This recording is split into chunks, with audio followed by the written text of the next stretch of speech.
আল্লাহ নবী দিন ও দুনিয়ার বাদশা, তিনি তাম পৃথিবীর জমিনের নাম্বার ওয়ান এবং পরকালেরও নাম্বার ওয়ান সেই নবী মানুষ বটে, কিন্তু আমাদের মতো এরকম সাধারণ মানুষ না। মা আমেনার মা রাসূলুল্লাহর মা আমেনা তিনিও মানুষ বটে, কিন্তু তিনিও ছিলেন আলাদা। মা আমেনার শরীর থেকে খুশবু জারি হতো অটোমেটিক, কিন্তু আর পৃথিবীর কোন নারীর শরীর থেকে অটোমেটিক খুশবু জারি হয় না। মা আমেনা বলে, যখন আমি রাস্তা দিয়ে হেঁটে যাই তখন আমার শরীর থেকে মিশকে আম্বারের মতো খুশবু জারি হয়। মক্কার মেয়েরা বলে, আমেনা তুমি কি আতর মাখো বলো তো? বলছে, তো আমি তো আতর মাখি না। বলছে, না, মিথ্যা কথা বলছো। তোমার স্বামী মারা যাবার পরে তুমি এমন এমন আতর ব্যবহার করছো, সে আতর তো আমরাও কোথাও খুঁজে পাই না। সুতরাং সত্য কথা বলো না, আতর কোথায় পাও? আমেনা যখন বলছে না যে আমি আতর মাখি না, আমেনা শাশুড়ির কাছে বলা হলো, শ্বশুরের কাছে বলা হলো যে তোমার ছোট বৌমা আমেনা এত দামি দামি আতর ব্যবহার করছে, জিজ্ঞাসা করলেও বলে না। আসলে ব্যাপারটা ছিল, রাসূলুল্লাহ যখন মা আমেনার গর্ভে আসলেন, মা আমেনার গর্ভে আসার সঙ্গে সঙ্গে মা আমেনার টোটাল বডিটা বাস হয়ে গেল, পুরো মাথা থেকে আর পায়ের পাতা পর্যন্ত সমস্ত জায়গা থেকে খুশবু বার হতে লাগলো। কারণ এই খুশবু বার হওয়ার কারণ হলো রাসূলুল্লাহ একটা আতরের ঢিলা, মিশকে আম্বারের ঢিলা, আর সেই মিশকে আম্বার চলে গেছে মা আমেনার পেটে। আতর ব্যাপারী যখন রাস্তা দিয়ে যায়, আতরের ডালা লাগানো থাকে, সিল করা থাকে, কিন্তু তথাপি ওই আতরের বাক্সর ভিতর থেকে আতরের বাস বার হয়। গ্রামের লোক বুঝতে পারে যে এ আতর ব্যাপারী যাচ্ছে। মা আমেনার পেটে দোজাহানের বাদশা আমেনা বুঝতে পারছে না ব্যাপারটা কি। আমেনার শাশুড়ি যখন জিজ্ঞাসা করলেন, বৌমা, ও বৌমা আমেনা, একটা কথা জানতে চাই, তুমি যখন গোসল করো, গোসলের পানি থেকে খুশবু জারি হয়। ও বৌমা আমেনা, তুমি যে রাস্তা দিয়ে হেঁটে হেঁটে যাও, ওই রাস্তা দিয়ে মিশকে আম্বারের মতো খুশবু জারি হয়। মক্কার নারীরা সবাই আলোচনা করে, আমেনা যে রাস্তা দিয়ে যায় ও রাস্তা মিশকে আম্বারের মতো খুশবু জারি হয়। ও বৌমা আমেনা, বলো বলো বলো বলো মা আমেনা, তুমি কি এমন দামি আতর মাখো বলো? কেতাবে লেখা হযরত মা আমেনা জানিয়ে দিলেন, ও মা জননী মা, আমি আমেনা, আমি কোনোদিন আতর ব্যবহার করি না। আমার কখনো খাওয়া হয়, কখনো হয় না। আমি কখনো বাতি জ্বালাতে পারি, কখনো পারি না। আমি বাবা আমেনা যেদিন থেকে সোনার মানিককে আমি পেটে ধারণ করেছি, সেদিন থেকে আমি যখন রাস্তা দিয়ে যাই, ওই রাস্তায় খুশবুতে জারে জার হয়ে যায়। শুধু তাই না, আমি যে রাস্তা দিয়ে যাই, ওই রাস্তার কাকড় পাথর গুলো আমি আমেনা আমার সালাম দিয়ে যায়। বলুন সুবহানাল্লাহ, আরো জোরে বলুন সুবহানাল্লাহ। ভাইরা আমার, বাবাদিরা, সোনার মানিকেরা, হযরতে মা আমেনা জানিয়ে দিলেন, আমি আমেনা, আমি যে কোনো রাস্তা দিয়ে হেঁটে হেঁটে যাই, ওই আসমানের মেঘ এসে আমি আমেনা আমার মাথার উপরে ছায়া দিয়ে যায়। মা আমেনা জানিয়ে দিলেন শুধু তাই না, আমি আমেনা যখন কুয়োর কাছে পানি তুলতে যাই, ওই কুয়োর তলার পানিগুলো আপনি উঠে কুয়োর মুখে হাজির হয়ে যায়। নবীর মা ছিলেন আলাদা, আল্লাহর নবীর মা আমেনা জানিয়ে দিলেন আমি আমেনা, আমার পেটে সন্তান ছিল, আমার পেটে বাচ্চা ছিল, এক জাররা পরিমাণ কষ্ট, কোনোদিন কোনো ব্যথা, কোনোদিন কোনো বেদনা, কোনোদিন কোনো যন্ত্রণা, কোনোদিন কোনো জ্বালা আমি আমেনা বুঝতে পারি না। শুধু তাই না, আমেনা জানিয়ে দিলেন আমি আমেনা প্রসব করার সময়, যে রাতে প্রসব করব 11 রবিউল আউয়াল দিনগত রাতে, 11 রবিউল আউয়াল দিনগত রাতে, ওই রাতে ইন্না সাফা ওয়াল মারওয়া, সাফা আর মারওয়া পাহাড় টলতেছিল, ইন্না সাফা ওয়াল মারওয়া। শুধু তাই না, আল্লাহর কাবা হেলছে আর দুলছে। শুধু তাই না ভাইরা আমার বাবাদিরা, তামাম পৃথিবীর জমিনে এমন কোন আসর, এমন কোন চেয়ার ছিল না, ওই আসর উল্টে আচার খেয়ে জমিনেতে পড়ে না। জোরে বলেন সুবহানাল্লাহ। ভাইজান আমার বাবাদিরা, আল্লাহর নবীর মা আমেনা জানিয়ে দিলেন আমি আমেনা প্রসব করার পরে দেখতে পাই, আমি আমেনা জানিয়ে দিলাম আমি আমেনা প্রসব করার পরে আমার শরীর থেকে এক ফোঁটা নাপাকি, এক শস্যে পরিমাণ রক্ত আল্লাহর জমিনেতে পড়ে না। জোরে বলুন না সুবহানাল্লাহ। আরে সবাই বলেন না সুবহানাল্লাহ। ভাইজান আমার বাবাদিরা, আল্লাহর নবী দিন ও দুনিয়ার বাদশা, আকায়ে নামদার তাজদার মদিনার মা আমেনা জানিয়ে দিলেন আমি আমেনা আমি প্রসব করার পরে দেখতে পাই আমার বাচ্চা শরীরের আলোতে আমি আমেনা আমার কুঁড়ে ঘর আলোয় আলোকিত হয়ে যায়। ধন্য গো মা আমিনা, ও মা তুমি নবীর মা, ধন্য গো মা আমিনা, ও মা তুমি নবীর মা। আর এমন ছেলে রাখলে পেটে, ও মা জোড়া মেলে না, তাই মেঘে এসে ছায়া করে আমার নবীর গায়েতে, আর সর্প এসে বাতাস করে আমার নবীর মাথাতে। ওরে চাঁদের মতো চাঁদ পেয়ে তুই, ওরে চাঁদের মতো চাঁদ পেয়ে তুই, ও মা রাখিলি না মা আমিনা, আর দো জাহানের বাদশা নবী তাজদার মদিনা আমিনা জানিয়ে দিলেন আমি আমেনা প্রসব করার পরে দেখতে পাই আমার কলিজার টুকরা বাচ্চার শরীরের পাওয়ার আর জ্যোতিতে সুদূর শাম সিরিয়ার বড় বড় প্রাসাদগুলো আমি আমেনা দেখতে পাই। জোরে বলেন সুবহানাল্লাহ। ভাইজান আমার বাবাদিরা, শুধু তাই না, আমাদের যদি জিজ্ঞাসা করা হয় রাসূলুল্লাহ কজনের দুধ পান করেছিলেন, আমাদের জিভ বেরিয়ে যাবে। রাসূলুল্লাহ প্রথম দুধ পান করেছিলেন নিজের মা হযরতে মা আমেনা, দ্বিতীয় দুধ পান করেছিলেন আবু লাহাবের দাসী সুয়াইবা, তৃতীয় নাম্বার দুধ পান করেছিলেন নিজের ফুফু আম্মা উম্মে আইমান, চতুর্থ নাম্বার দুধ পান করেছিলেন হযরতে মা হালিমাতুস সাদিয়া।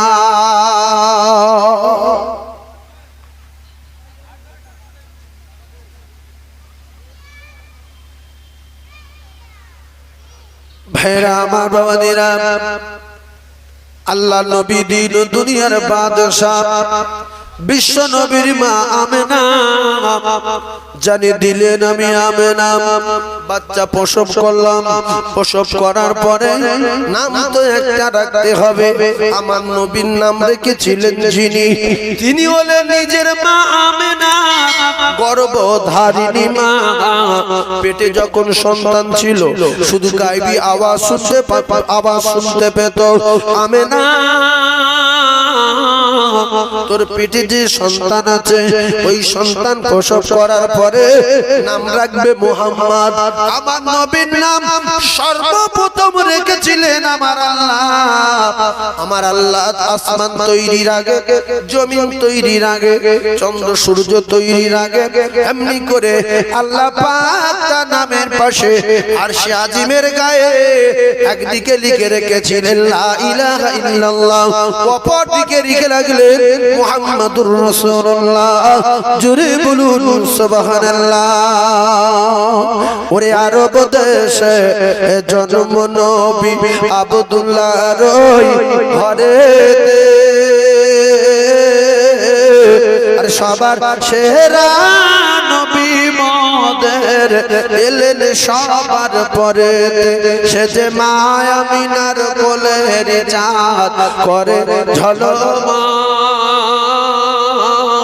সে যে মা আমিনার কোলের চাঁদ করে ঝলমল। তোরা সাল্লি আলা মুহাম্মাদিন বল সকলে বল আল্লাহুম্মা সাল্লি আলা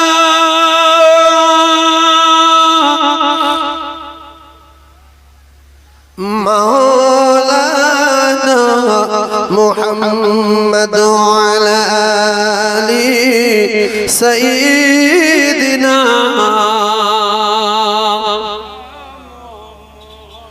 বারোই রবিউল আউয়ালে সুবহ সাদিকের সময়, বারোই রবিউল আউয়ালে সুবহ সাদিকের সময়, এতিম হয়ে আসিলেন ধরা মোর নবী দয়াময়, আর জন্ম নিয়ে কাঁদিলেন তিনি উম্মতের মায়ায়। জন্ম নিয়ে কাঁদিলেন তিনি উম্মতের মায়ায়। বারোই রবিউল আউয়ালে সুবহ সাদিকের সময়, খুশিতে পাগল গগন ভুবন, দেখে নূর চেহারা হুরবালা ঘিরে সবাই দেয় গোপাহারা। এত রূপ জ্যোতি আর মুক্তামতি হারামে যায় 18,000 মখলুকাত যার তাজিমে ঝুঁকে যায়। 18,000 মখলুকাত যার তাজিমে ঝুঁকে যায়। বারোই রবিউল আউয়ালে সুবহ সাদিকের সময়, ভাগবতী মা গো তুমি ও গো মা আমিনা,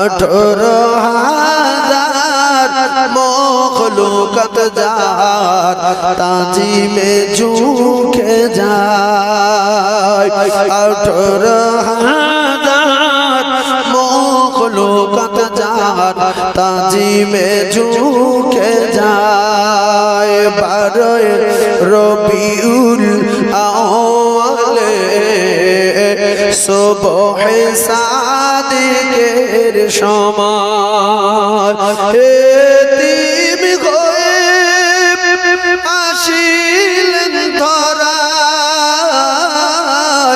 মোর নবী দয়াময় আর জন্ম নিয়ে কাঁদিলেন তিনি উম্মতের মায়ায় জন্ম নিয়ে কাঁদিলেন তিনি উম্মতের মায়ায় আল্লাহুম্মা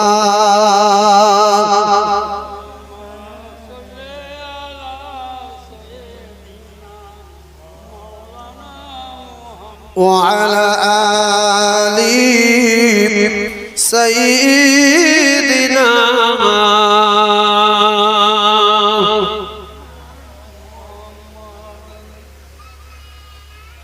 হযরত মা হালিমাতুস সাদিয়া মক্কাতুল মুআজ্জামার জমিনে আসবেন কিন্তু কিতাবে লেখা উটটা বড় দুর্বল ছিল অন্যান্য দায়রা যখন তায়েফ থেকে মক্কায় পৌঁছে গেল হালিমার উট তখন পিছিয়ে ছিল এরা সবাই ভালো ভালো বাচ্চাগুলো নিয়ে সবাই আবার তায়েফের দিকে রওনা হয়ে গেল কিতাবে লেখা হযরত মা আমেনা ওই এতিম মুহাম্মদকে নিয়ে চুপচাপ মেরে দাঁড়িয়ে ও ভাইরা বাবাদিরা লুবি নারী জাহান্নামী নারী লুবি নারী ভালো না লুবি নারী ভালো না ভালো না বিশ্ব নবীর মায়ের কান্না তাদের কলিজায় ব্যথা দিল না তাদের কষ্ট হলো না এতিম নবী মায়ের কোলে অসহায় টাকা নাই বাচ্চা নেওয়া যাবে না ফিরে যাবার সময় দেখলেন হযরতে মা হালিমাতুস সাদিয়া রাস্তার উপরে হযরতে হালিমাতুস সাদিয়া পিছিয়ে পড়েছে রাস্তার উপরে আস্তে আস্তে করে আসছে এরা সবাই বলে হালিমা ফিরে চল মক্কায় আর বাচ্চা নাই যত ধনী লোকের বাচ্চা ছিল সমস্ত বাচ্চাগুলো নিয়ে চলে এসেছি আর বাচ্চা বলতে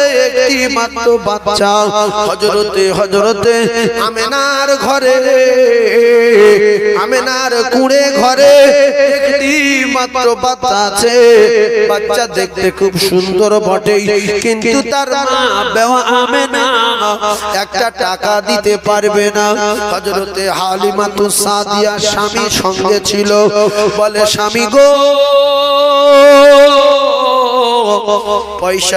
পয়সা দিতে পারবে না বলে বেওয়া আমেনার বাচ্চাটা কি আমরা একবার দেখতেও পারি না অনেক দূর তো এসে গেছি হারেস বলল ঠিক আছে দেখা যাক হালিমাতুস সাদিয়া আর হালিমার স্বামী উটের উপরে সওয়ার হয়ে মক্কাতুল মুআজ্জামার জমিনে পৌঁছে গিয়ে হালিমাতুস সাদিয়া বলেন আমি যখন রাসূলুল্লাহর মুখের দিকে তাকালাম মা আমেনার কাছে গিয়ে আমি হালিমাতুস সাদিয়া পাগলের মতো হয়ে গেলাম আমার টোটাল জীবন সাথে আমি এমন বাচ্চা চোখে দেখি না যে বাচ্চা শরীর থেকে মিশকে আম্বারের মতো খুশবু জারি হয় শুধু তাই না আমি আমেনা দেখতে পাই আমি হালিমাতুস সাদিয়া দেখতে পাই ওই বাচ্চা শরীর থেকে নূরের তাজাল্লি আল্লাহ পাকের নূরের তাজাল্লি নূরের জ্যোতি ওই শরীর থেকে জারি হয় আমি আমেনা বললাম আমি হালিমাতুস সাদিয়া বললাম ও বোন আমেনা কেঁদো না কেঁদো না কেঁদো না আমি হালিমা আমি কথা দিলাম ওই বাচ্চা আমি কোলে লব, ওই বাচ্চা আমি বুকে লব, ওই বাচ্চা দুধ পান করাবো, একটা টাকা লাগবে না। হালিমাতু সাদিয়ার কথা শুনে হযরত মা আমেনা হালিমার হাত ধরে কাঁদে, বোন হালিমা কেঁদো না, ও বোন হালিমা একটা কথা শোনো, আমি আমেনা জানিয়ে দিলাম আমার কলিজার টুকরা বাচ্চার আব্বা নাই, আমি বাবা আমেনা একটা টাকা দিতে পারবো না বলে আমার কলিজার টুকরা বাচ্চার কষ্ট দিও না। আমার বাচ্চা যদি কষ্ট পায়, আমার বাচ্চা যদি ক্ষতি হয়, আমি আমেনা মারা যাব, বাঁচব না। আমেনা হাত ধরে কাঁদে, ওরে মা আমিনা হাতি ধরে বলেন হালিমা, ওরে মা আমিনা হাতি ধরে বলেন হালিমা, শোনো শোনো ও হালিমা, করে যদি ভুল নয়নেরি বাঁচায় আমার সেজে মুহাম্মদ রাসূল। হযরত হালিমাতু সাদিয়া বলেন, আমি যখন শিশু মুহাম্মাদের টাচ করলাম, সঙ্গে সঙ্গে আমার শরীরে এমন একটা শট দিল, আমি হালিমা ওই নূরের তাজাল্লির জ্যোতিতে আমার স্তনগুলো, আমার স্তনে সাথে সাথে দুধে ভরে গেল। জোরে বলে, শুধু তাই না, হযরত মা হালিমাতু সাদিয়া বলেন, আমি মুহাম্মদকে নিয়ে যখন আমার বুড়ো উটের গায়ে টাচ করলাম, সাথে সাথে সাথে সাথে ওই বুড়ো উট সাথে সাথে ওই বুড়ো উট জন হয়ে গেছে। জোরে বলেন সুবহানাল্লাহ, আর জোরে বলেন সুবহানাল্লাহ। আল্লাহ রাসূলের এত বরকত, যারা টাচ করছে তারা পরিবর্তন হয়ে যাচ্ছে।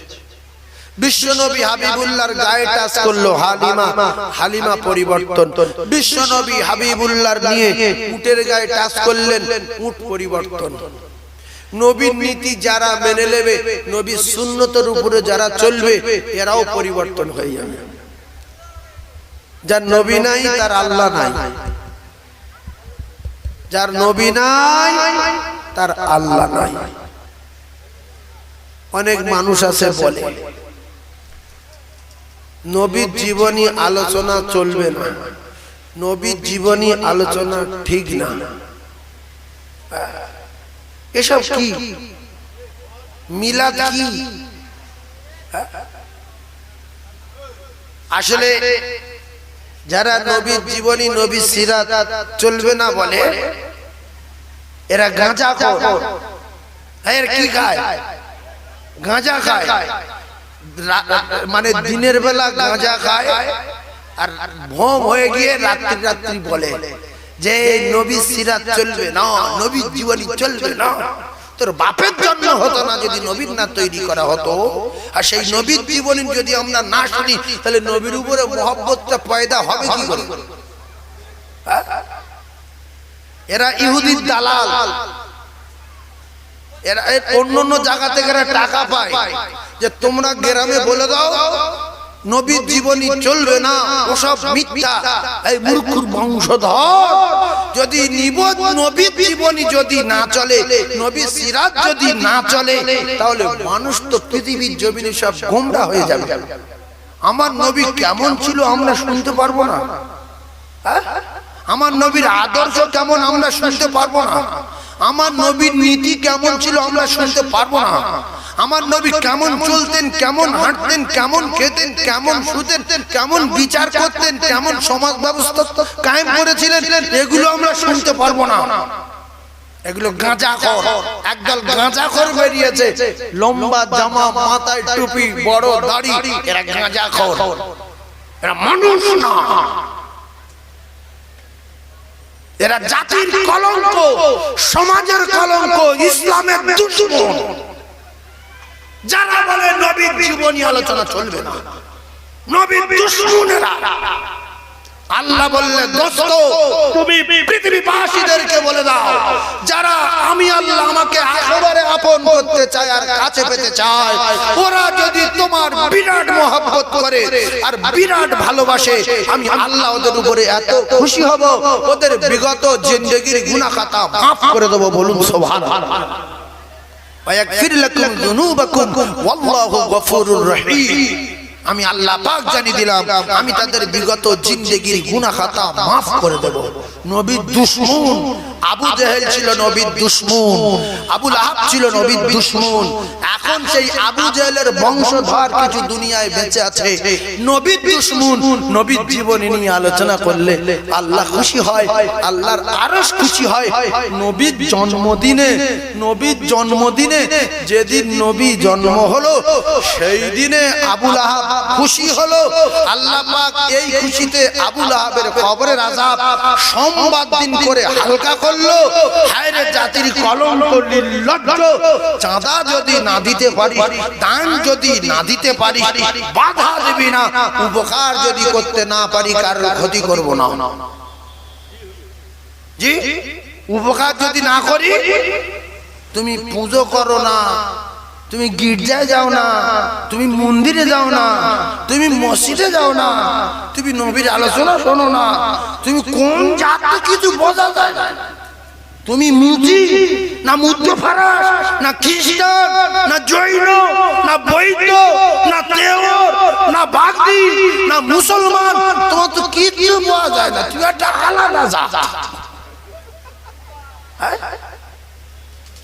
পুজো কর, জায়গাটা হবে আমরা গির্জায় যা, শাঁখ বাজা, কোন জায়গায় গড় কর, তুই গড় করবি না, শাঁখ বাজাবি না, গির্জায় যাবি না, মসজিদ যাবি না, জল ফেলাবি না, তুই কি রে? এই কথা ঠিক না? শুধু মানুষ, একটা আলাদা জাত। এই জাত কিছু নবীর আমলে ছিল। রাসূলুল্লাহ কথা বললে বলতো ভণ্ড, মিথ্যাবাদী, চিটিংবাজ, জাদুকর, লম্পট, নবী না। এর মধ্য দিয়ে যারা রাসূলকে মেনে নিয়েছে, আল্লাহর কসম আল্লাহ তাদের উপরে রাজি হয়ে গেছে, এমনকি জান্নাতের টিকিটটাও দুনিয়া বহুজনের কাছে দিয়ে দিয়েছে। জোরে বলুন সুবহানাল্লাহ। এখনো সেই দুশমন আছে, এখনো সেই দুশমন আছে। আরে কোরআন হাদিসের আলোচনা শুনবো না কি কি শুনবো? আল্লাহু আকবার। আমি ওতে নেই, আমি ওতে নেই। তোমার বংশ যদি গ্রাম ছেড়ে চলে যায় তো জলসা চলবে, মাহফিল চলবে, রাসূলের জীবনী চলবে, রাসূলের সিরাত আলোচনা চলবে অতদিন, আসমানে সূর্য উঠবে যতদিন। বাপের বেটা আবার ফের মাথা মোটা। একটা কথা বলি, রাগ করবেন না, আমি তো আপনাদের দেশের ছেলে, আমি জলসায় আসবো, 2 ঘন্টা 2.5 ঘন্টা আলোচনা রাখবো, জান ভরে ওয়াজ করব, অনেক লোকজন হবে, সেই সময় বলবো। কিন্তু সমস্যা হলো আমার কাছে ডেট নিতে হবে, পরিষ্কার গিয়ে ফাঁকা ডেট নিয়ে সেই ডেটে জলসা করতে হবে। আজকের আমার জলসা রয়েছে সেই ভাঙড়ে 8টা 10টা, ওখান থেকে বিনিরাইট বলে একটা জলসা আছে 11টা থেকে 1টা। আমি বললাম এই ডেটে আমার হবে না, বলল হুজুর 4টে থেকে মাগরিব পর্যন্ত আপনি শুধু একটু গিয়ে দোয়াদানি করে চলে আসবেন, বাকিটা আমরা অন্য বক্তা দিয়ে মেকআপ করে নেব। এবারে কমিটির অন্য ছেলেরা জানে না, তারা রেগে যাচ্ছে যে এত শর্টে আমরা কি করে কি করব, কিন্তু শর্ট হলে কি করব মেনে নিতে হবে। আমার সোনার চাঁদ ভাই দোয়া করুন। আর বিশেষ করে যে প্রতিষ্ঠান আল্লাহ পাক আমার দ্বারাই পরিচালনা করাচ্ছেন, মাদ্রাসা সাউতুল কোরআন লিল বানাত, আপনাদের ভরতগড়, হালদারপাড়া, গোরানবশ, ইদিক উদিক বহু মেয়ে মাদ্রাসায় পড়াশোনা করছে। আপনারা দোয়া করবেন, ওই মাদ্রাসা আবার 2 তলা হচ্ছে, 2 তলা হচ্ছে। আজকের গেলে কালকের গেলে দেখবেন কলম উঠছে হাঁ করে। মাদ্রাসা যেন আল্লাহ পাক কবুল করে নেন, বলেন আমিন। আমি আপনাদের কাছে 1 টাকা চাইতে কোনোদিন আসিনি, গ্রামে চাল তুলতে আসিনি, বাজারে কারোর কাছে 10 পয়সা চাইনি। শুধু বলে যাই যদি ভালো লাগে মাদ্রাসা যাবেন, খুশি হলে 2-5 টাকা দেবেন, এই দোয়া। একটা সফির নেই, একটা কিছু নেই। আমার মাদ্রাসার কালেকশন কোনো একটা সফির যদি গ্রামে আসে, সঙ্গে সঙ্গে ধরবেন, যাই দাঁড়া মোবাইলে বলা আছে মাদ্রাসা শফি নেই, তুই কোত্থেকে এসেছিস? একটা দানা দেবেন না, একটা দানা দেবেন না। যদি আল্লাহ পাক কোনোদিন আমার মুখ দিয়ে বলিয়ে নেন, আমি যদি কোনোদিন বলি, আমি যদি কোনোদিন আপনাদের কাছে আসি, এখন 160 জন মেয়ে কন্টিনিউ খাওয়া দাওয়া করে, 3 অক্ত 160 জন, প্রত্যেক অক্তই 160 জন, প্রায় 500 মেয়ে প্রত্যেক দিন খেতে দিতে হয়। যদি বলেন চলে কি করে, আল্লাহ চালায়। দুই স্বামী স্ত্রী আলাদা হয়ে সংসার চালাতে পারে না, এমনই আছে। আর একজনের 8-10টা ছেলে মেয়ে বাল তবিয়াতে সংসার চলে যাচ্ছে। তো আল্লাহ পাক চালাবে, আল্লাহ পাক ওই প্রতিষ্ঠানটাকে কবুল করেন। আমি আপনাদের কাছে দোয়া চাচ্ছি, সবাই দোয়া করবেন তো ইনশাআল্লাহ আল্লাহ যেন কবুল করে নেন, বলেন আমিন। আর আমাদের ঘরে জান থাকবে যতদিন, বিশ্ব নবীর জীবনী আলোচনা চলবে ততদিন, একথা মাথায় রাখবো। আর যার নবী নাই তার আল্লাহ নাই, এ জাহান্নামী। কারণ আল্লাহর নামের সঙ্গে দুজনের নাম লেখা, একটা ইল্লাল্লাহ, একটা মুহাম্মাদুর রাসূলুল্লাহ। কেউ যদি বলে মুহাম্মাদুর রাসূলুল্লাহ মানি না, এ কলেমা হাফ মানে, হাফ। আর যে হাফ মানে সে মুসলমান না। কত বুঝতে পারেন? পরিষ্কার কথা, লাইন ক্লিয়ার। আজান হয়ে গেছে বলে মনে হচ্ছে, না না এই তো 22 হয়ে গেছে। একবার দরুদ শরীফ আল্লাহুম্মা জোরে বলে, আই জোরে দরুদ শরীফ ওয়া আলা আলি সাইয়্যিদিনা। তোমারও পাওয়ারি আশা মন ছুটে যায় মদিনা, এই আশিকের দিদার দাও না, আর দূরে থাকিও না। এই আশিকের দিদার দাও না, আর দূরে থাকিও না। হে রাসূল তোমায় ভালোবাসি, অন্তরে শুধুই মুখে না, জান্নাতের আশায় নয় হে রাসূল, জাহান্নাম কেউ ডরি না। আসসালামু আলাইকুম ওয়া রাহমাতুল্লাহি ওয়া বারাকাতুহু।